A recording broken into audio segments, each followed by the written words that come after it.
Bonjour et bienvenue dans l'épisode 3 de l'émission Délègue et Respire. Ici Vanessa Château, je vous souhaite la bienvenue.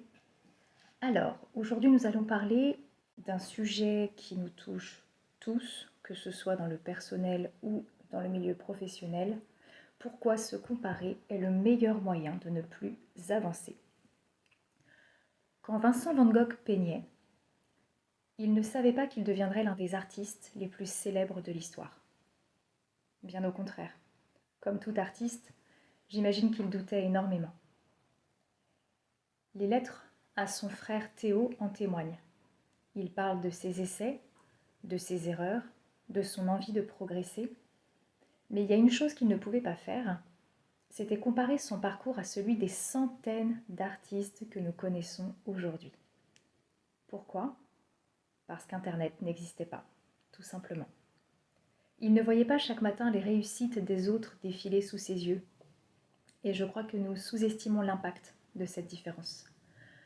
Aujourd'hui, il suffit d'ouvrir un réseau social, quelqu'un annonce un nouveau client, quelqu'un fête son premier mois à 5 chiffres, quelqu'un explique comment il a doublé son chiffre d'affaires, et sans même nous en rendre compte, nous commençons à mesurer notre propre valeur avec le maître des autres. Le problème, c'est que cette comparaison est truquée dès le départ, parce qu'on compare souvent nos doutes à leur victoire, nos coulisses à leur vitrine, notre premier chapitre à leur chapitre 20. Comment voulez-vous que cette comparaison soit juste ? Dans le métier d'assistante digitale, je le vois très souvent.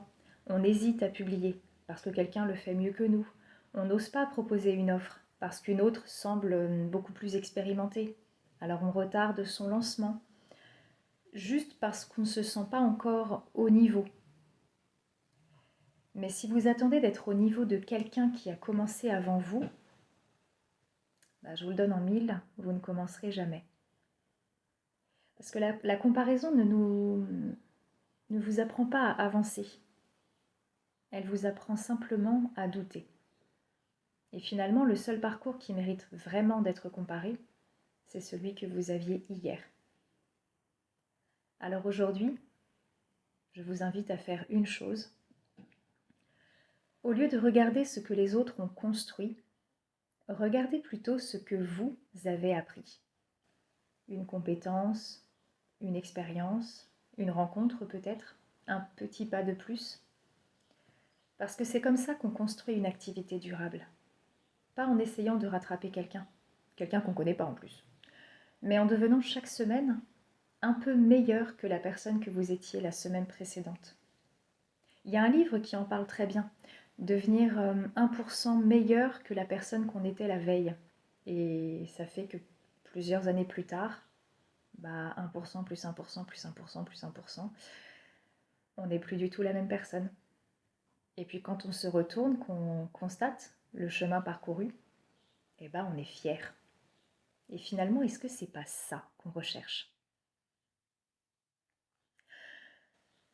Je vais m'arrêter là pour aujourd'hui et je vous retrouve dans le prochain épisode de Délègue et Respire.